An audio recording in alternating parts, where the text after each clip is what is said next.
Hey there, YouTubers. So in this video, I am replacing the ID Cooling SE214XT. We're going to replace it with the Noctua. Now, one thing that's going on in the background is another video that I'm making, which is basically comparing the stock cooler that came with the i9, the RH1 laminar CPU cooler, this guy here, and then that Noctua. So far, my thoughts on this cooler: it's not really meant for an i9-12900. All right. Now, yes, during gaming, it did keep the temps down, but this channel is not completely about gaming. We do have to do those benchmarks, and when the computer thermal throttles, or the CPU thermal throttles, because the CPU cooler is just not able to do the job, then we have to replace it with something better. So we'll see if this Noctua is any better. This is the cheapest, one of the cheapest Noctuas, the 120 millimeter single tower.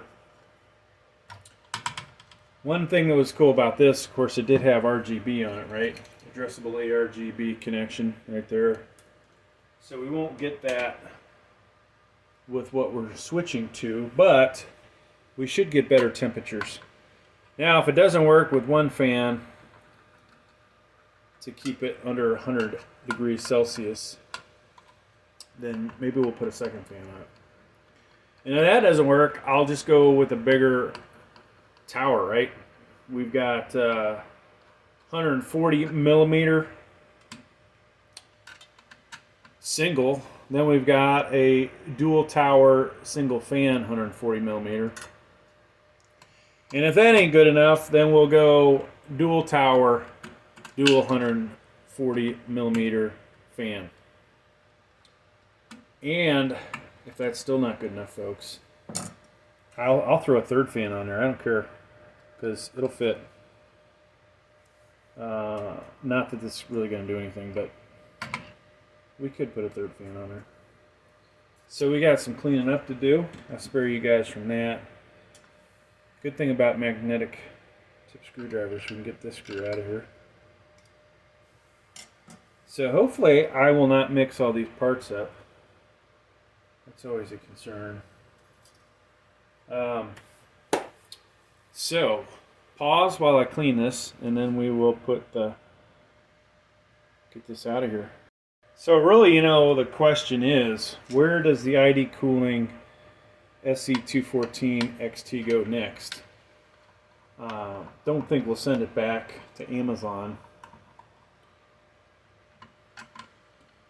but I'm not sure it's good enough for the i7-12700F. I'll change this so you guys can actually, if you're sitting at home wanting to watch me unscrew these screws, these fasteners, make sure we get a better angle so you can see that. But yeah, as I was saying, I would probably go with an i5 12400, 12500, 12600. It's probably good enough for this CPU cooler, at least for the benchmarks, right? Should work there.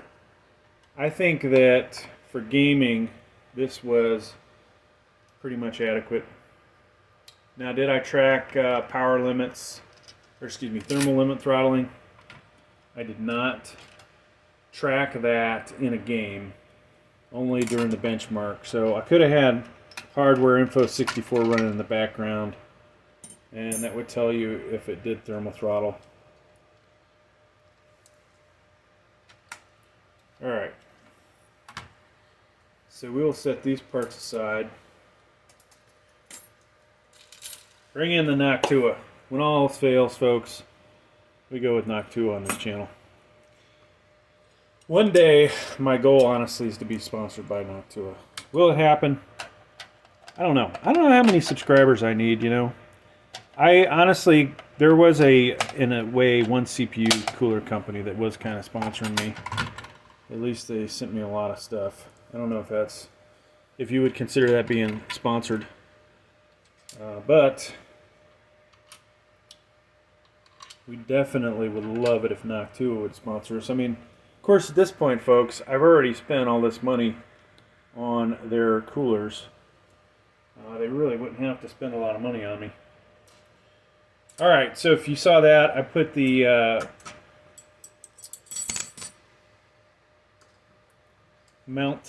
rear mount there on there. Here's the rest of the parts. So this is important, how we orient these. Now, if you have this, like I'm going to have this on a test setup, I could have these here, here, whatever, right? Really doesn't matter. But in your case, and you could argue this any way you want, most people have the airflow going across here out that where the I/O shield area is, right? Because there'll be a fan over here. You could have a case that has a fan here. Heat rises. Why not, help push it this way? But I always like, airflow just kind of in a straight line. You have the fans in the front pushing all that air across here in one line, reducing, turbulent flow and all that good stuff. So let's act like we are putting this in somebody's case. Now this model is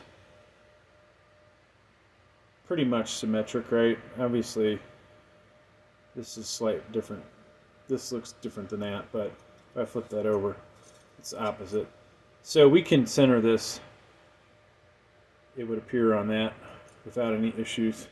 But yeah, we want to have it this way, which therefore means that this bracket's got to go on this side, okay? So we're going to put that there.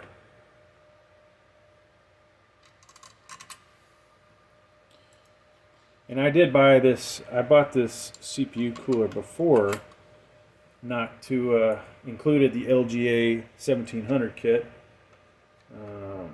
I got one kit for free and I had to buy 2 other kits. Luckily, though Noctua charges the crap out of you for their CPU coolers, and they're well worth it. So if you're out there, Noctua, love you guys. But the kits, $8.95 I think on Amazon, and like I said, I did get one for free, so that was good. And ideally you would be coming in exactly perpendicular instead of doing what I'm doing, so that you guys can see what I'm doing. Don't want to over tighten this, obviously, just enough. It is important to make sure this is tight though, because if it's not tight, your CPU cooler is not sitting on the CPU. And to be honest with you, this is a number 1. Let me see something here.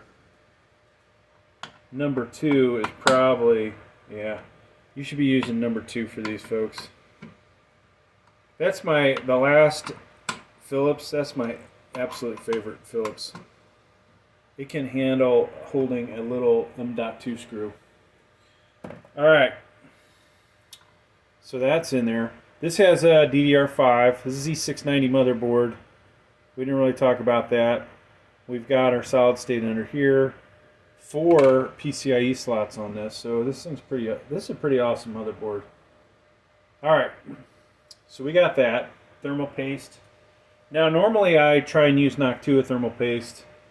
I have all this other, cheap crap that's come with different fans. And, I would use this on a Celeron Pentium. But for a good CPU, I'm not going to. Now, this is a nice big, it's more of a square. We've got a rectangular CPU. In this case, Noctua actually recommends like a 5-dot pattern, so we're gonna do one there, and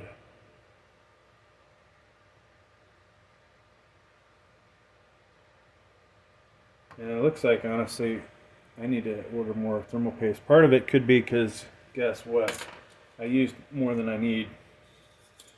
Alright, so this guy's gonna sit on top of here. And these So like I always say in my videos for this, you want to just get a couple threads in on one side and then go to the other side. Because if you over tighten one side too much, you may never get the other side to go down. So I know the other side's good. I can start cranking on this thing. And you know, one day I'm going to do that, and I'm going to think it's fastening, but it's not actually going to be fastening. But you know, all right. So if this CPU cooler does not work, there's going to be a fourth installation. Like I said, we have some ginormous Noctua ones. I was going to buy the passive CPU cooler, but from what I've seen, it would be absolutely worthless, except for if I turned off turbo limits, or not turbo, yeah. If I turned off turbo boost. All right, so we pop that on there on both sides at the same time, right? This is the intake side. We're blowing air across here, exhausting across the CPU cooler. Oh, you know, in case you're wondering, I actually busted up one of my cases. I took out the this USB cable, USB 3.0, and am now using that. It actually makes life a lot easier from where I sit to just plug my USB drive in there instead of walking around the other side of the desk. Alright, 4-pin connector. So I know for a fact this is the CPU fan. This one could be optional, or actually it does say optional on top of it. Now if we go with the big Noctua, we'll use both of those, or I'll use a splitter. There you go, folks. This thing's ready to go. We're going to make some more benchmark videos. Thanks for checking out the video. Please like, please subscribe. Thank you.